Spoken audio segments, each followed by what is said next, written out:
বৃষ্টিতে চিকেন পকোড়া বিক্রেতা। নিয়ে যাও গরম গরম পকোড়া নিয়ে যাও। আলুর পকোড়া, পেঁয়াজের পকোড়া, মূলোর পকোড়া, বাঁধাকপির পকোড়া, পনিরের পকোড়া নিয়ে যাও। এসো এসো, নিয়ে নাও গরম গরম পকোড়া নিয়ে যাও। মাধবী পকোড়া বিক্রি করছিল। তখনই হঠাৎ খুব জোর বৃষ্টি শুরু হয়। এই যে মাধবী দিদি, কেমন আছো? আমার জন্য এক প্যাকেট মিক্স পকোড়া প্যাক করে দাও। ঠিক আছে দাদা, এক্ষুনি করে দিচ্ছি। কিন্তু প্রত্যেকবারের মতো 50-এর নোট চলবে না। 60-এর 250 গ্রাম পকোড়া 60 টাকা দিতেই হবে এবার আপনাকে। তুমি কি বলছো? আমি তোমার কত পুরনো একজন গ্রাহক, অন্তত আমি তো কিছু ডিসকাউন্ট পেতেই পারি, তাই না? ঠিক আছে দাদা, কি আর দরদাম করব আপনার সাথে। আপনি একটা কাজ করুন, আপনি 50 টাকায় 250 গ্রাম পকোড়া নিয়ে যান। মাঝে মধ্যে তো আমার মনে হয় যে 250 গ্রাম পকোড়া আমার 50 টাকাতেই বিক্রি করা উচিত, কারণ প্রত্যেকেই আপনার মতো 10 টাকা বাঁচানোর কথাই ভাবে। ঠিক যেন মনে হয় প্রত্যেকেরই পকোড়া খাওয়ার সময় নিজের টাকা বাঁচানোর কথা মনে পড়ে। গ্রাহক পকোড়া নিয়ে সেখান থেকে চলে যায়। এরপর বৃষ্টি আরো জোরে পড়তে শুরু করে। মাধবীর পকোড়া আর বিক্রি হয় না।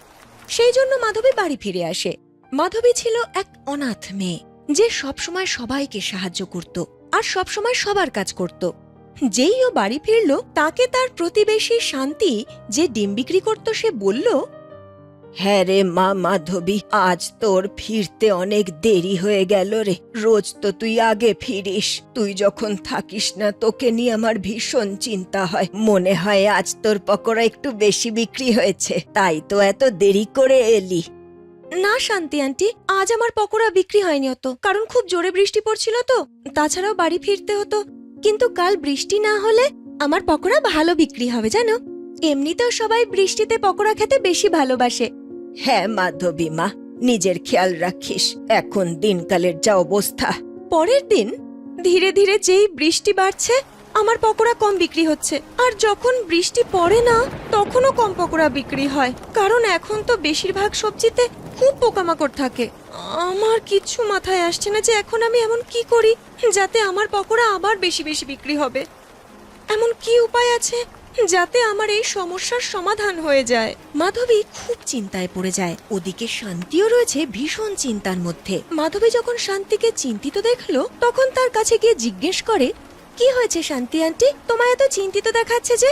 সব ঠিক আছে তো?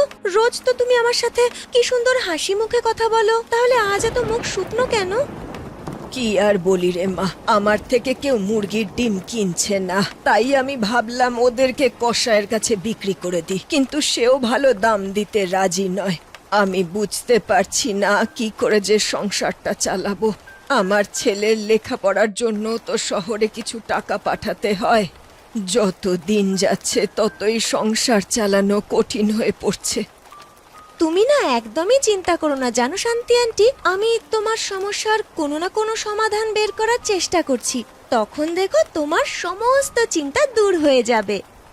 এরপর মাধবী বাড়ি ফিরে আসে আর ভাত ডাল খেতে খেতেই সমস্যার বিষয় ভাবে। আচ্ছা, আমি এমন কি করি যাতে এই বৃষ্টিতে শান্তি আন্টির মুরগি আর তার ডিমেরও ব্যবস্থা হবে, আবার আমার পকোড়াও বিক্রি হতে থাকবে? তখন তার মুখে হঠাৎই এঁচোড়ের একটা টুকরো পড়ে, আর সেটা খেয়ে সে বলে, আরে এই এঁচোড়টা তো খেতে একদম চিকেনের মতো লাগছে। মনে হচ্ছে আজকে এতে একটু বেশি মশলা দিয়ে ফেলেছি। আচ্ছা, চিকেনের পকোড়া কিন্তু খেতে বেশ ভালো লাগে। মনে পড়েছে, একবার বাবা আমাকে মেলায় খাইয়েছিল। আমি যদি চিকেন পকোড়া বিক্রি করি তাহলে তো বেশ ভালো হবে, আর চিকেন পকোড়ার দামও বেশি। এই যে এতদিন ধরে আমার পকোড়া বিক্রি হচ্ছিল না, তার ক্ষতিপূরণ পেয়ে যাব। আর বৃষ্টির সময় তো চিকেন পকোড়া খেতে সবাই ভালোবাসে।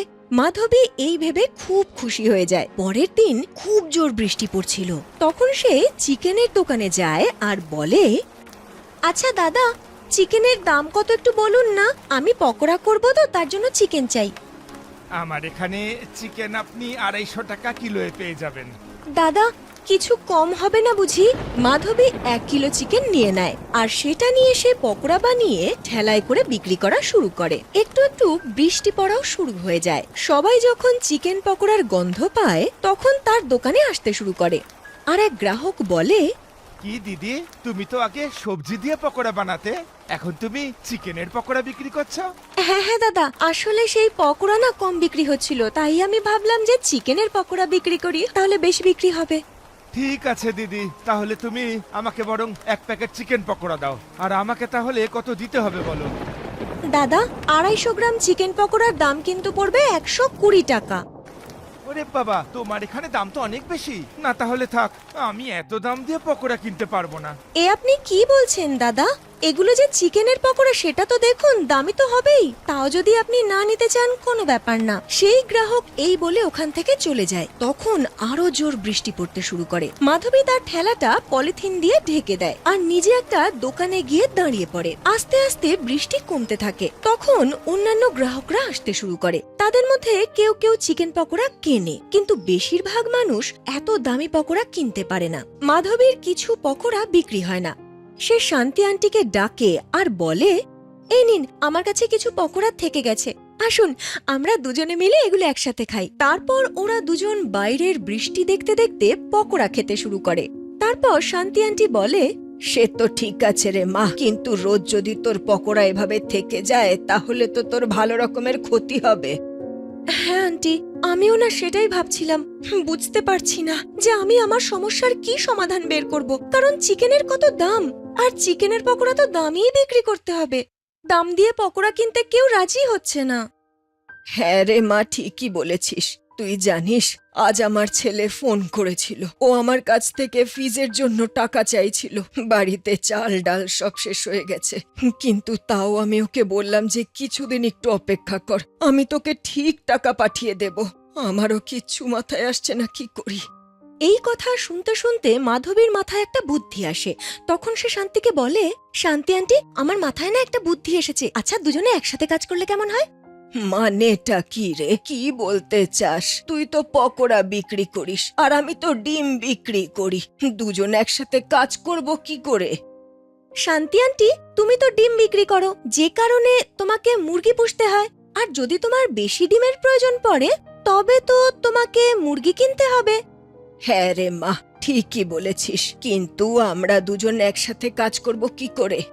সেটাই তো আন্টি, তুমি একটা কাজ করো, তুমি হোলসেলে অনেক মুরগি কিনে নাও আর সেগুলো পুষতে শুরু করো। তুমি সেই মুরগিগুলো সস্তায় আমাকে বিক্রি করে দিও, তারপর আমি সেগুলো পকোড়া করে বিক্রি করব। এভাবে আমাদের দুজনেরই লাভ হবে।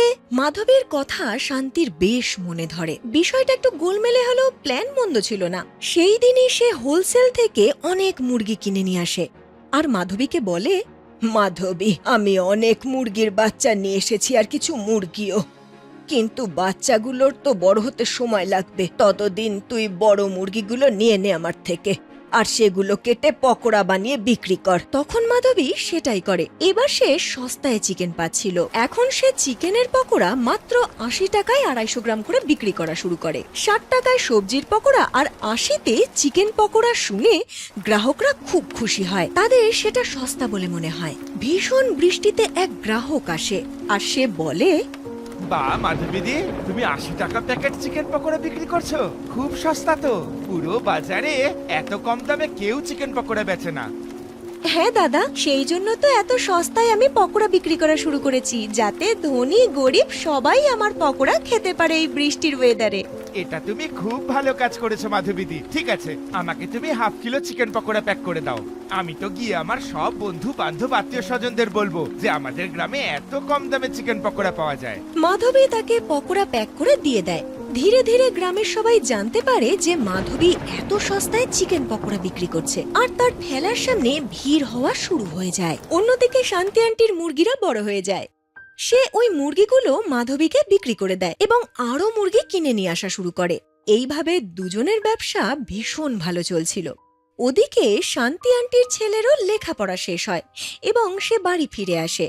সে যেই মাধবীকে দেখে সে তার দৃষ্টি সরাতে পারে না আর তার মাকে এই বিষয়ে বলে, মা, মাধবী কি সুন্দর না?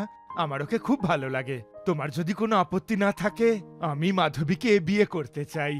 আমার আবার কি অসুবিধে হবে রে বাবা, তুই তো আমার মুখের কথা কেড়ে নিয়েছিস। মাধবীর মতো মেয়ে আমি আর কোথাও পাবো নাকি? আমি আজই ওর সাথে কথা বলবো। তারপর শান্তি আন্টি মাধবীর সাথে কথা বলে। মাধবীও লজ্জা লজ্জা মুখ করে প্রস্তাবে সম্মতি জানায়, আর শান্তি আন্টির ছেলের সাথে মাধবীর বিয়ে হয়ে যায়। মাধবী শান্তি আন্টির বৌমা হয়ে যায়। ওরা এখন দুজনে একসাথে মিলেমিশে ব্যবসা করছে আর সুখে শান্তিতে জীবন কাটাচ্ছে।